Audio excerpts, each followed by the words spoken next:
Hi guys, real quick, I have a bit of an update. So right after we finished making that review video, the Cashli app disappeared from the Google Play Store and no one could figure out if it was still in business. So it actually just showed up in the App Store this time, and it has an even lower rating of 2 stars now instead of the 3 stars.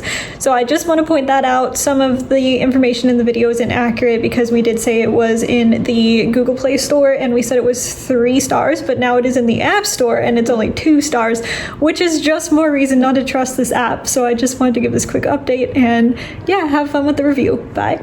Cashli is a low-cost, interest-free cash advance app that sounds great on paper. $150 advances, no fees, no credit check, and a low subscription fee of just $3.88. So why does this app happen to have the lowest ratings ever for any cash advance in the App Store? Just 3.0 stars on Google Play. And why are Reddit users so frustrated? We signed up, tested it, read every word of their very oddly enthusiastic terms of use, and dug into hundreds of real user reviews. So this app is supposedly gig worker friendly. In the App Store it says it's immigrant friendly, Gen Z friendly, and that you'll forge a deep financial friendship with the app over time. Now, this could be a good thing. If we look at Clio, it's very Gen Z coded. However, it just seems like a very weird vibe for a financial product. So this app is for Android only. You have to download the app, connect it with Plaid. You don't need to give your social security or a credit check or anything like that. Identity verification is requested, but it's pretty flexible on what you can submit for that. It supports gig workers, students, and people not on W-2, so this is one of the more gig-friendly apps in theory. Let's test the theory. Many new users report small amounts of like $25 to $40 for their first advance. Cashli doesn't disclose any eligibility requirements or say how you can increase the amount that you get for advances, so we don't have a lot of data on that, other than the vague references to bonding over time.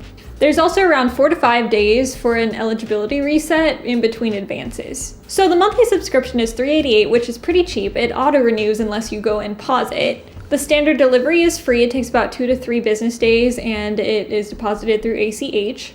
There is an instant payout and the fee varies, but we were not able to find that information. So again, there's a big question mark. Now, and if we can't even find it, I'm guessing that all of y'all are pretty confused. They claim that the express fee takes just 10 seconds, but usually that's not really realistic and it takes around a few minutes. We prefer apps that just list the fees up front so you can compare and then use them and you don't get trapped after paying the subscription or spending money and then realize that you can't afford the express fee. That being said, it is still pretty cheap. The $388 is lower compared to a lot of the other apps. They use language like a measly $3.88, or you voluntarily choose to reward us a measly $3 tip. Their language is kind of pushing you towards feeling guilty if you don't want to spend that amount of money or not leave a tip. We also don't like that. In a way, it feels disrespectful to the users who are already in a financial pinch, because why else would they be using a cash advance?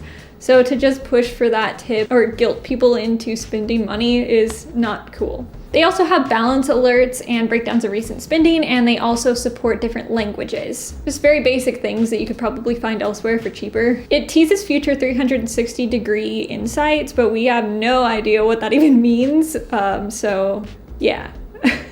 Okay, so let's take a look at that 3.0 stars. So compared to other cash advance apps, we're looking at apps like Earnin with 4.4 stars, Bridget with 4.2, Dave for 4.3, even FloatMe has an average of 3.6 stars. A lot of users are complaining about unexpected charges or being billed even after a denial of an advance. There's complaints that there is poor or non-responsive customer service, a long wait between advances, and unclear eligibility requirements. The app looks cheap and friendly, but across all the platforms we're getting these same complaints, so you can tell that this app is not very popular among the users. The $388 is tempting and cheap, but if you think about it, they may deny your advance, and so then you're just giving them free money basically. So there's better apps to use. We've compiled a list of 6 lesser known apps. They're not like the big popular ones that you've probably already used, like MoneyLion and Earnin and all of those. So we highly recommend that you check those out. You can find some diamond in the rough apps there. I will send you over to the compilation video and you can watch that. Yeah.